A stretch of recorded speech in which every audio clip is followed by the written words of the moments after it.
¿Hasta dónde puede llegar un gobierno que ya no tiene nada que perder? En Ucrania, Zelensky ha desatado una tormenta con su último movimiento: imponer nuevos y aplastantes impuestos que amenazan con hundir aún más a una población ya al borde del colapso. Pero, ¿quién realmente se beneficia de esta medida? ¿Es un sacrificio patriótico o una desesperada maniobra para salvar su imagen frente a Occidente? Mientras las bombas siguen cayendo en el este de Ucrania, otro ataque, esta vez económico, ha golpeado a los ciudadanos. Volodymyr Zelensky acaba de firmar una ley que algunos llaman histórica, pero para la mayoría significa desesperanza.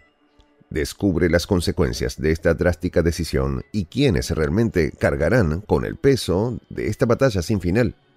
Los detalles a continuación. ¿Quieres saber cómo se puede fundar la patria grande? Mira el final del video. Impuestos para la batalla. Ese es el mensaje que resuena en Ucrania mientras la administración de Volodymyr Zelensky presiona a una nación exhausta para financiar su maquinaria bélica. Recientemente Zelensky firmó una controvertida ley que incrementa significativamente los impuestos, una medida que llega como un martillo al ya frágil sustento del pueblo ucraniano. El documento oficial fue publicado en el sitio web del Parlamento, la Verkhovna Rada, y rápidamente desató una tormenta de críticas. Desde los pasillos del poder hasta los rincones más humildes de Ucrania, la sensación de desesperanza crece mientras los ciudadanos enfrentan un futuro sombrío. Este aumento impositivo, el primero de esta magnitud desde que la batalla con Rusia se intensificó en 2022, no es una simple corrección fiscal. Es una carga casi insoportable para una población que ya soporta las cicatrices de un conflicto devastador. A partir del 1 de diciembre, los individuos verán cómo sus ingresos se reducen entre un 1,5% y un 5% debido a los nuevos impuestos. Además, empresarios y pequeños negocios deberán enfrentar el impuesto bélico, una medida que ha generado indignación entre los sectores más vulnerables de la economía ucraniana.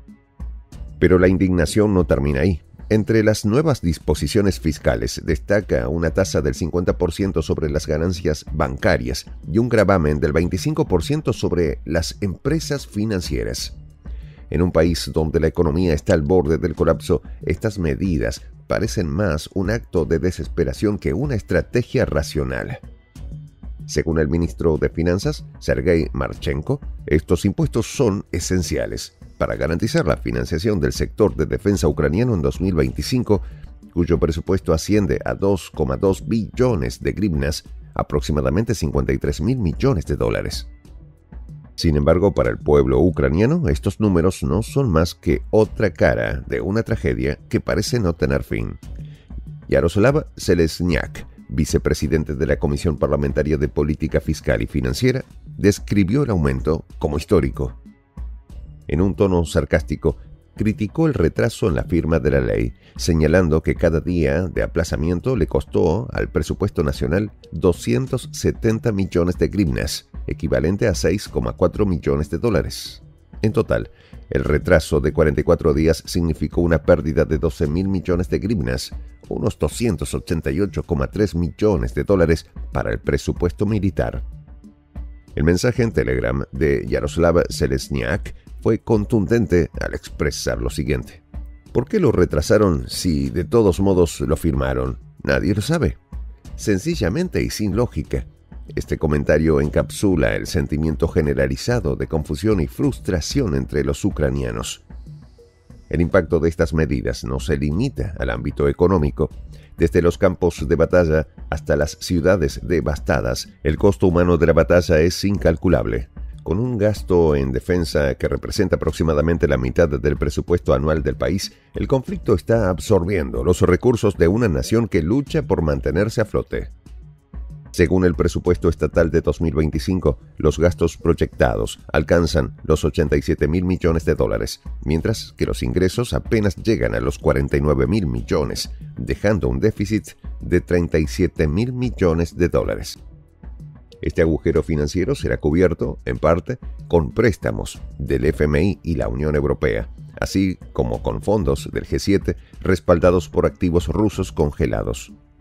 Sin embargo, esta dependencia de la ayuda externa subraya la fragilidad de la posición de Ucrania en el escenario internacional. La oposición política ha sido categórica en su rechazo a estas medidas. Legisladores de partidos contrarios al oficialismo calificaron la propuesta de decisión vergonzosa. Incluso miembros del partido de Zelensky reconocen que el aumento de impuestos es impopular y que los legisladores serán odiados por aprobarlo. Este clima de polarización política refleja las tensiones internas que desgarran al país, mientras la guerra continúa cobrando vidas y destruyendo comunidades. El miedo a un cambio en la política exterior de Estados Unidos también ha jugado un papel crucial en la decisión de aumentar los impuestos. Con la llegada de Donald Trump a la Casa Blanca en enero, Ucrania enfrenta la posibilidad de que los fondos de defensa estadounidense se reduzcan significativamente. Durante su campaña, Trump prometió poner fin a la guerra y ha criticado repetidamente el costo de la ayuda militar a Ucrania. Ante esta incertidumbre, el gobierno ucraniano ha decidido doblar la apuesta incrementando el impuesto militar del 1,5 al 5% para 2025. Según estimaciones oficiales, esta medida recaudará cerca de 3.400 millones de dólares, pero a un costo incalculable para el pueblo.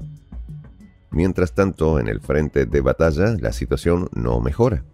Las fuerzas rusas han consolidado sus posiciones en regiones estratégicas y la resistencia ucraniana se enfrenta a enormes desafíos logísticos y de moral. El suministro de armas y equipo es insuficiente para mantener el ritmo de una batalla prolongada y la falta de recursos básicos como combustible y municiones está afectando seriamente la capacidad de Ucrania para responder. Según expertos militares, el conflicto se encuentra en un punto de estancamiento, pero con un claro desequilibrio en favor de Rusia. El sufrimiento del pueblo ucraniano es palpable. En ciudades como Bakhmut y Mariupol, la devastación es absoluta. Hospitales destruidos, escuelas convertidas en escombros y familias separadas son parte de la realidad cotidiana. A esto se suma la presión fiscal, que ha llevado a muchos a cuestionar si el precio de esta guerra es demasiado alto. Al respecto, un empresario en Kiev expresó lo siguiente: «Nos están pidiendo que financiemos nuestra propia miseria». Este sentimiento de desesperanza es compartido por millones que ven cómo sus ingresos disminuyen mientras los costos de vida aumentan incesantemente. El panorama internacional tampoco es alentador. Aunque la Unión Europea y otros aliados continúan apoyando a Ucrania, el desgaste político y económico del conflicto está pasando factura. Países clave dentro de la Unión Europea han comenzado a mostrar signos de fatiga, mientras que las tensiones entre las potencias occidentales complican la formación de un frente unido contra Rusia. En este contexto, la posición de Zelensky se vuelve cada vez más precaria, tanto a nivel nacional como internacional. El futuro de Ucrania pende de un hilo, con un gobierno que parece más preocupado por satisfacer las demandas de sus aliados que por el bienestar de su pueblo, y con un conflicto que no muestra signos de terminar. El panorama es desolador. Las nuevas medidas fiscales de Zelensky son solo un capítulo más en una historia de sufrimiento y resistencia. Una historia que, a pesar de todo, sigue siendo escrita con la sangre y el sudor del pueblo ucraniano. En esta comunidad nos juntamos para, por ejemplo, conversar, interactuar, tener puntos de idea distintos, pero, por ejemplo, también tenemos un club de lectura donde leemos fragmentos de libros que consideramos que son importantes para crecer intelectualmente. También, por ejemplo, hacemos algo como lo que hace nuestro amigo el jefazo ahí en Bolivia. Les cuento la experiencia que me parece fascinante. Él tiene un restaurante ahí en Bolivia, y en ese restaurante, ahí viene lo que tiene: un televisor. Y ustedes dirán, pero qué impresionante, ¿en qué contribuye que un restaurante tenga un televisor ahí en Bolivia? Una cosa muy importante, porque él, cada vez que abre su negocio, prende su televisor y pone los videos de prensa alternativa. Con eso, todos los días, poco a poco, con pasos muy concretos, él hace que toda la gente que vaya a su restaurante vaya insumiendo el concepto de la patria grande. Y así, pasito a pasito, estamos construyendo la patria grande. Son esos pasos pequeños pero concretos que hacen posible que el proceso de la construcción de la patria grande sea algo que ya comenzó. Un hecho dinámico que no tiene retorno en la historia. Y de verdad, a nosotros nos gustaría que tú seas parte de esa propuesta. ¿Qué tienes que hacer? Muy simple. Dale clic en el botón unirse. De hecho, al hacerlo también contribuirás con una pequeña cantidad de dinero que permitirá que Prensa Alternativa produzca más y mejores videos. De verdad que te esperamos. La patria grande se va a construir cuando tú y yo y toda la gente de buena voluntad de América Latina y el Caribe comencemos a ser comunidad. ¿Cómo lo logramos? Interconectándonos todas las personas de buena voluntad que vivimos en América Latina y el Caribe. Y tienes una oportunidad de hacerlo, uniéndote a nuestra comunidad. Puedes hacerlo haciendo clic en el botón unirse que está en la parte de abajo. Soy el J, Juan José del Castillo, director del canal Prensa Alternativa. Si quieres ser parte de la comunidad de la Patria Grande, suscríbete a nuestro canal. Si es que quieres que te lleguen las notificaciones cada vez que subimos un video, activa la campanita. Si quieres apoyar a nuestro canal económicamente, puedes hacerlo a través de PayPal. El enlace está en la descripción del video.